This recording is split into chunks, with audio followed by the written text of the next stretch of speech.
The Tao of Self-Confidence, episode 558. Welcome to the Tao of Self-Confidence, where I share stories of amazing women who have discovered their inner journey to self-confidence.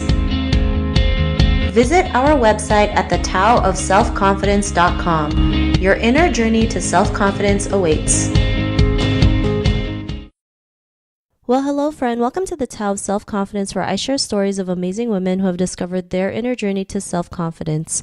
I'm your host today, Sheena Yap Chan, and today I have an amazing lady on the show today. She's a mompreneur, and I'm really excited to have her on and share her story with us today on self-confidence. So without further ado, I'm going to introduce you to Ikumi Schuckert. Ikumi, how are you today? Maybe you can fill in a little bit more about yourself to the listeners. Yes, absolutely. First of all, thank you so much for having me. I'm very excited. My name is Ikumi Schuckert, and I was born and raised in Osaka, Japan. And I came to the United States during my sophomore year in college, and then pretty much I never left ever since. And I'm currently living in Lake Tahoe with my family, and I really enjoy being a mom of a 4-year-old daughter and also owning a successful wine fusion restaurant called Toast Tahoe in Zephyr Cove. And I run multiple six-figure online businesses, and now I'm working on becoming a certified mindset coach to help others. Awesome. Well, thanks for sharing that. And Ikumi, what's your favorite self-confidence quote? That's a very interesting question because I have quite a few I can resonate with since I'm very into self-development niche. This quote that I'm going to share with you today, really I can relate with my latest aha moment, which is just be yourself. Let people see the real, imperfect, flawed, quirky, weird, beautiful, magical person that you are. Awesome. Well, thanks for sharing that great quote. And in your own words, how do you define self-confidence?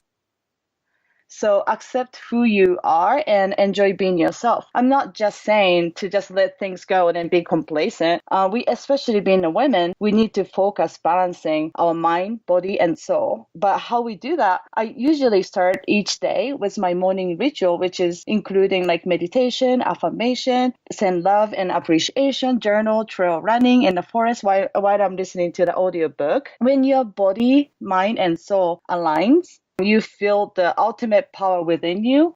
And we really need to pay attention and focus that energy because in some degrees, we all try to impress someone or try to be someone else that you're really not based on the trends or high expectation, especially in the Asian cultures that we grown up in, or try to fit in because unfortunately the generation I grew up in Japan, when the nail stuck out, it got hammered. Philosophy was still very relevant. So through my own experiences, I realized that the confidence has to come within me while admitting that I'm not perfect because we are all different in a way. And there's no such thing as a perfection on this earth, right? Because what is the definition of perfection anyways? So we're all unique being and just accept who you truly are and that you need to stand out. Once you realize that it is okay to be who you truly are and express that to the universe and everything will shift. Awesome. Well, thanks for sharing that great definition. And Ikumi, what was your life like before your discovery of self-confidence?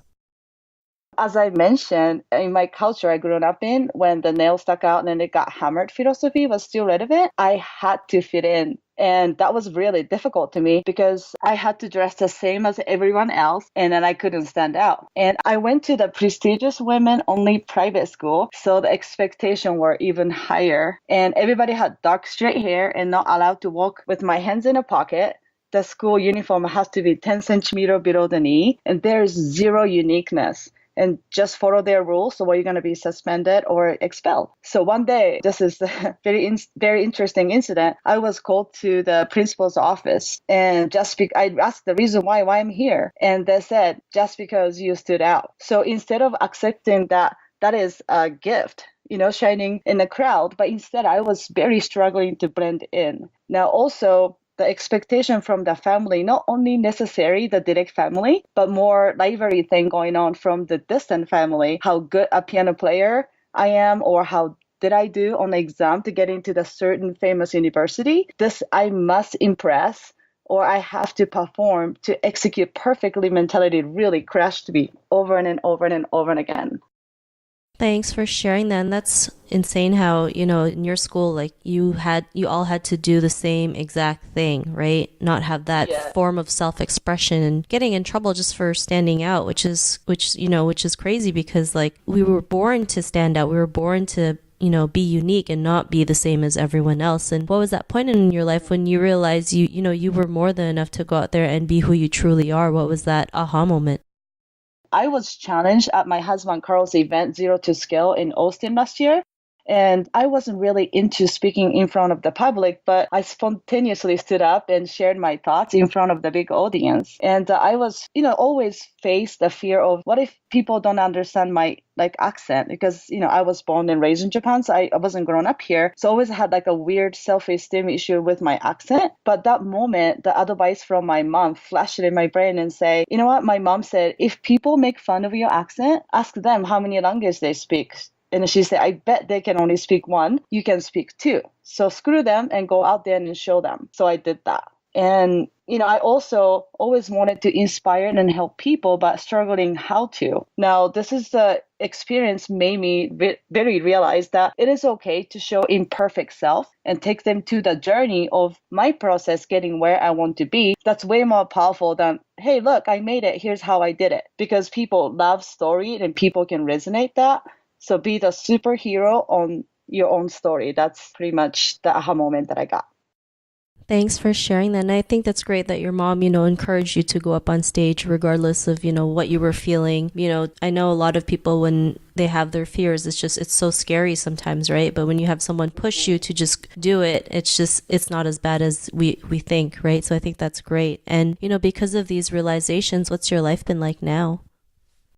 Actually, that moment completely changed me. That's why actually I'm working for being a certified mindset coach. That was the biggest breakthrough for me because since then, I decided to be more authentic and natural and showcase who I really am. By doing that, I gained more confidence by thinking, well, if you don't like me or my style, go elsewhere. Before, I couldn't think that. I was like, I have to perform perfectly and then I have to please everybody. That was my thing. But after that moment, if somebody doesn't like my style, then oh, well, I don't care, because give me like that mindset shift significantly helped me boost in my confidence level. Awesome. Well, thanks for sharing that. And Ikumi, if the woman who's listening to your episode, she's in her own journey to self-confidence, what would be that one tip you would give to her? I would definitely give the advice of just be who you truly are and be comfortable with it because nobody is perfect. On the surface, everyone is content and looks somewhat confident, but a lot of times it's just on the surface and everyone is fighting their own battles on self-confidence issue in some level. So if you want to seek the true confidence, you must accept your flaws, your weirdness, your uniqueness because you are the only one exist on this earth. So showcase your own uniqueness as your strengths and shine. That's my advice. Awesome. Well, thanks for sharing that. And that's great advice that you mentioned. It's true. None of us are perfect. And honestly, what is perfect anyway? So, just the best thing we can do is just be our true selves and show it others that, it's okay to be that way. It's okay to accept our flaws or weirdness or uniqueness because we're here on earth for a reason, right? So thanks for sharing that. And if our listeners wanted to get to know a little bit more about you and what you do or check out some of your work, is there any links or social media profiles we can connect with?